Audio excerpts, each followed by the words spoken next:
welcome. Today we're at the Enlit Asia studio in Bangkok. We're here for our yearly conference, and today I'm sitting with Narsingh Chaudhary, the Executive VP and Managing Director for Asia Pacific for Black & Veatch. Hi Narsingh, so lovely to see you. Hi Melissa, likewise.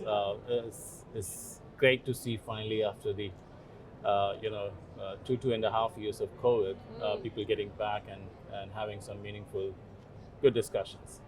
Absolutely, and I know we've chatted so much via email, so it's so nice to actually meet you in person. So Same. Yeah, this is great. So for our first question, in your opinion, based on your expertise in the region, how can ASEAN nations really maintain grid resilience and stability for its low carbon energy systems? That really seems to be the magic question right now. That's a great question, and I was participating in a panel discussion, and this topic came up. We have seen several countries in the ASEAN region who have made great progress, like Vietnam. I mean, they have been the front runners in terms of the number of solar projects that they have been able to put up. What has happened is, I mean, with almost more than 50% of the coal-based projects that they have, thermal projects, they are utilizing those fully, whereas that should be probably they should be using the renewable power projects much more. So the overall energy mix that they have in terms of installed base is almost 24%.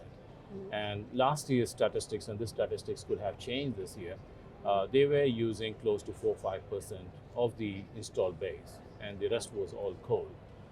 Why is this happening? And one of the reasons is the transmission grid is not there, and and this is where the grid resiliency in several parts of the region is playing a very, very important role. Our analysis when we did a survey last year was most of the survey respondents, they felt that the biggest challenge in the region, of course, is decarbonization and all the stuff, but the second biggest challenge which was noticed was grid resiliency. So there is a lot of talks, a lot of investment which is going in putting new generation capacities, be it fossil power, be it renewable, but there's not enough investment which is happening in terms of ensuring that the grid is solid enough, is flexible enough, is efficient enough to take those power and be able to utilize it. So there needs to be, I would say, an overall ecosystem which needs to be created. Now, who would do this? Whether it will be the utilities, or whether it would be IPP players. I think this needs to be discussed on a country-by-country level, and they need to solve this. Otherwise, we'll have a lot of installed base, but they may not be utilized. Absolutely. Thank you for answering that question. Very insightful. So with regards to gas, there's definitely a lot of buzz around that as a fuel source, but in general, can you share your thoughts on the role of gas in ASEAN's energy future? So if you look at most, in ASEAN, we have 10 countries, and the role of coal, the role of gas, and the role of renewable in each of these countries differ very, very, very widely.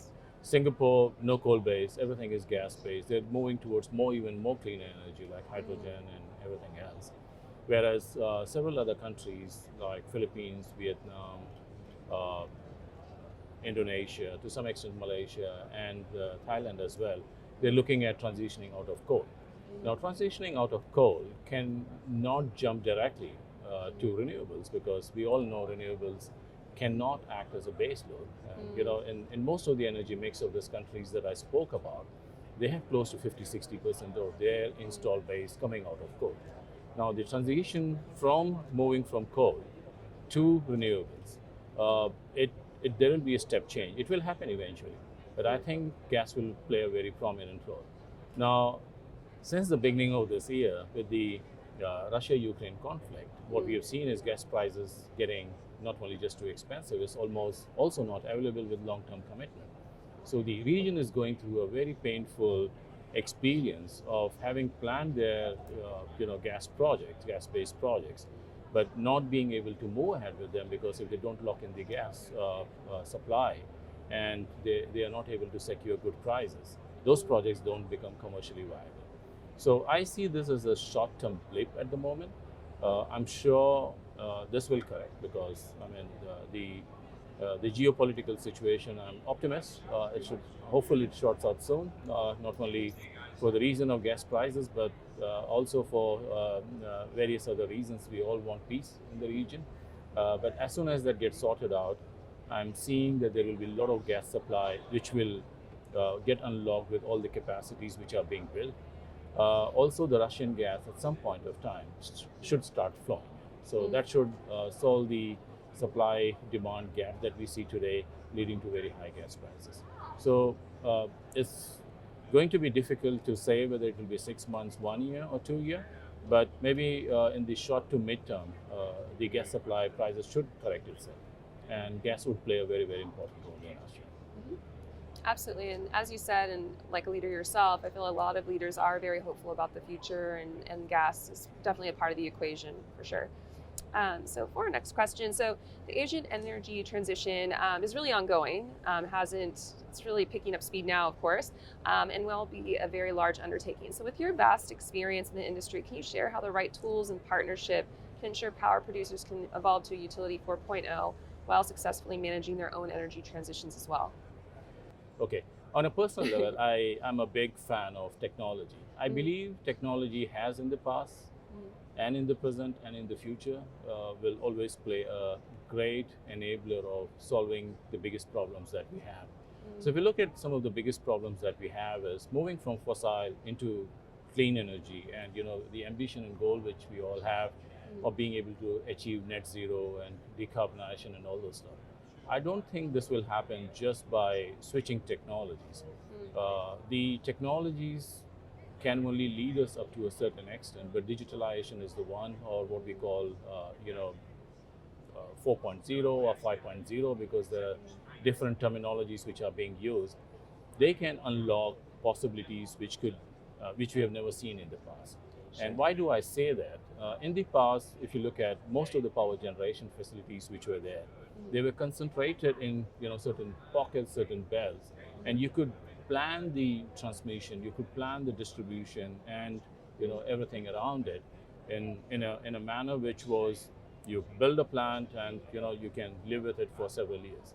Now with the decentralized power, if the system is not equipped to be able to deal with the dynamics and everything else, or being able to switch on, switch off depending on availability, you might have a lot of stranded power which probably may not be utilized. And this is where the digitalization 4.0 in the industry is an absolute must. Also, I feel that we're talking of in ASEAN, the ASEAN grid. Now, ASEAN grid looks easy. I mean, in terms of if we want to implement as a policy, depending on the initiatives from the government, the willpower, and leaving the geopolitics between them aside. There's a lot of technical and commercial sense which should really push that very fast. But each of the grid that we see in ASEAN, they are at different levels of being technologically equipped to be able to deal with if you connect them to the grid.